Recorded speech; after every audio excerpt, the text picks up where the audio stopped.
Hi there, this is Lou Martin, and this is me doing a video log for May 24th, 2011. And I'm a channel and a spiritual counselor, and I work with helping people to awaken to what's happening on the planet at this time. And I've had about 20 some years of experience working with spirit and working in service to helping people to learn how to listen to, trust, and follow their inner guidance. So I want to share a few ideas with you today. This is a pleasure to be here with you. I haven't done a video log in about a year, and so I'm wanting to get back into doing this. There's so much of an acceleration of energy right now on the planet, and personally I've began to really felt this as soon as January happened. There was a noticeable shift in the energies, as wild as that may sound, and certainly the last few months, it's the spiritual energies of the planet are becoming much more tangible to anyone who is sensitive and open to them. And of course, you can see the resources and the teachings and the teachers and the ideas really beginning to accelerate quite dramatically at this time. So it's a great time to be alive. It's a great time to learn to open your heart. It's a great time to get clear on what it is that you want to have more of in your life, what you want your life to be about, etc., etc. And so I just want to touch on a few topics that I hope would be helpful to you. I'm delighted to see that I have about 350 subscribers. I posted a video log yesterday, and the audio was not in sync with the video, so I'm hoping that I've got that solved here today. Everyone comes to their own spiritual journey in their own time and in their own way, and there's nothing more personal for any human being than your relationship to what we call God. What my guides have taught me, what they teach through me, and what I'll probably be channeling about here in this next session is that right now the acceleration of these energies is first inviting, and secondly challenging, and thirdly ultimately requiring us to explore our own spiritual nature. So of course, everyone has in the world grown up with churches and mosques and temples and many different forms of the idea of what God is. Consistently, all the teachers that I've worked with and all the spirit guides that I've studied with have used the term New Age to describe that shift in consciousness that we're all in the midst of right now. And so basically what my guides teach me is that we're in for more freedom in this lifetime than we've ever known. And that is and sometimes that's chaotic and confronting, and sometimes that's liberating and transforming and transcendent. But definitely in the next few years here, we're going to see that it is actually a fact of our living on the planet at this time. The tsunami and the earthquake in Japan, March 11th, I believe it was, and it's just one example of the increasing energies expressing themselves physically.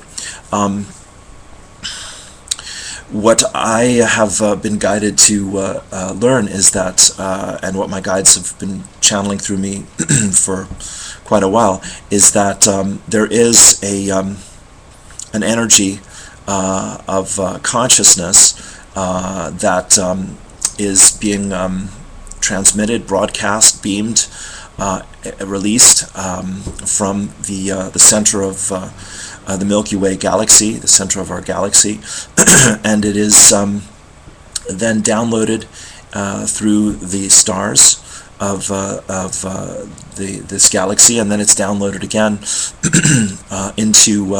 into consciousness, into life. The phrase in the New Age is often spoke of as in love and light.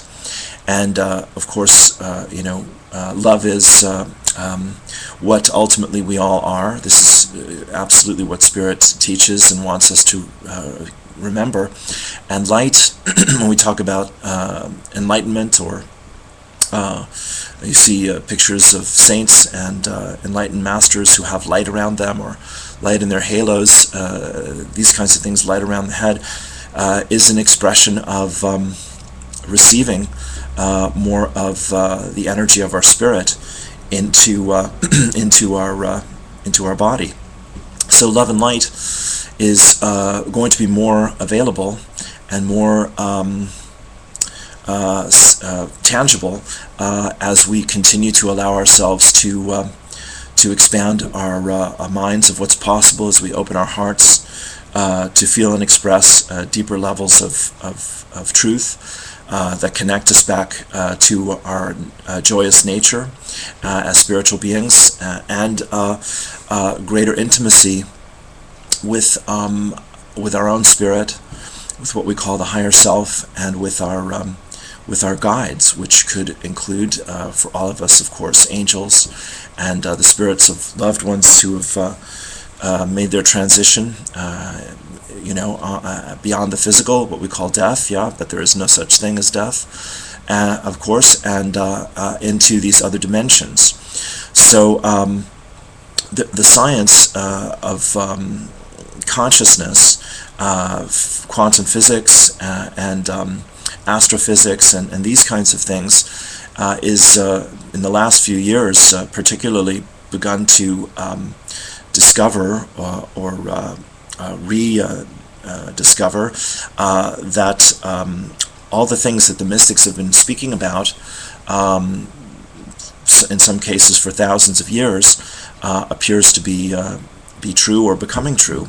And the paradox of how something can be true for me, that it's not true for you, something can be true for you, it's not true for me, of course, is the gift of our free will, which my guides say is the most divine part of who we are, because that is the part that believes, that's the part that chooses, that's the part that co-creates with all that is. So in other words, each person's spiritual experience, each person's experiences, will be subjective and sometimes paradoxical to what other people believe. Why this is a new age, of course, is because time and space, matter, light, our idea of reality, all of that is transitioning from one vibration, changing from one vibration into a perceivably, undeniably faster, higher vibration. When we talk about the changes of 2012 and the end of the Mayan calendar, and Terence McKenna's Time Wave Zero, and the Hopi prophecies, and the astrology of the age of Aquarius, and the apocalypse and the rapture, and all these kind of ideas, to me, this is, on one level, the mind, which is the most limited part of myself next to my body, and my little computer there, my ego, we've all got one, trying to perceive a bigger picture of reality. The problem is, of course, that if it's based on fear, if it's based on a belief in death and lack and separation, and which is, of course, often proven true, unfortunately, through struggle and loss and pain, that belief system, as real as it appears to be, is thankfully a limitation, a small piece of reality, and then as one learns to open one's heart and to perceive a greater field of possibilities, to be open to believe things differently, as I said, first by being invited, then by, if we don't answer the invitation, by being challenged, then if we don't answer the challenge, rise to the challenge by being required to let go of our attachment to what Spirit calls the illusion of separation.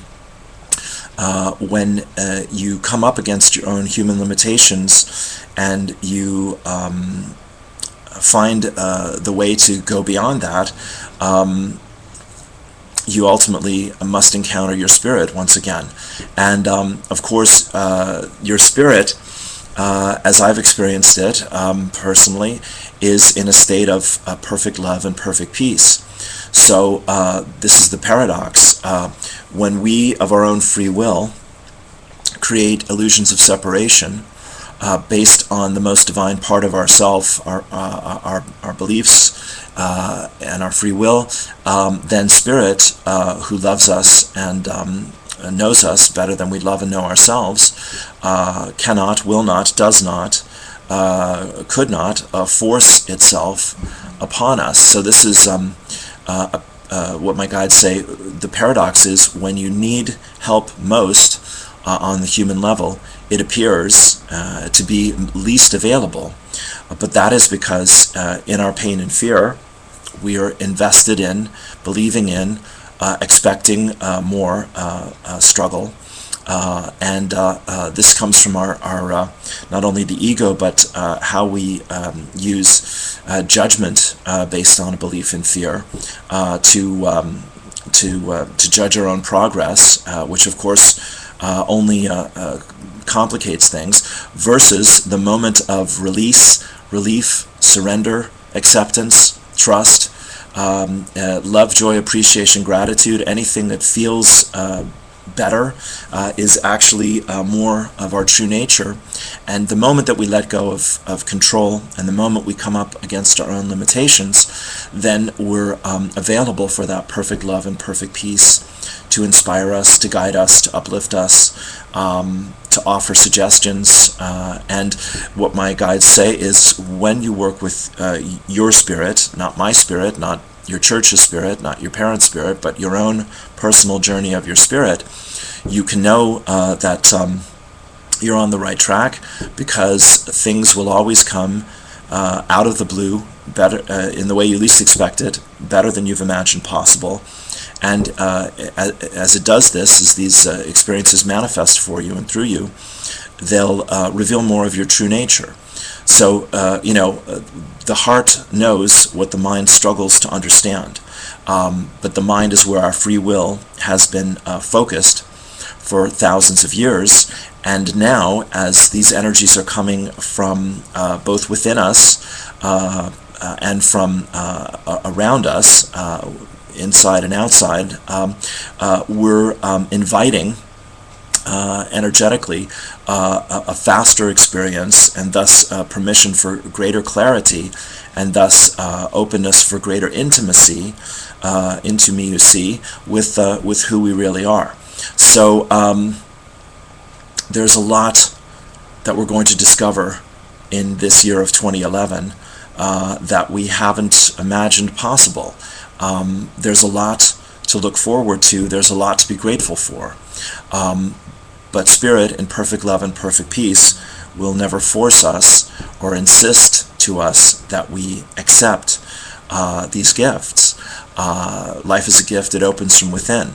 So my prayer for anyone listening to this is to give yourself permission to take time and make space for peace as often and as deeply as possible. As you do, you learn to listen to, trust, and follow your own inner guidance. As you do, you begin to live in a vibration where anything is possible. And then the question is, how good can you stand it? Peace and blessings.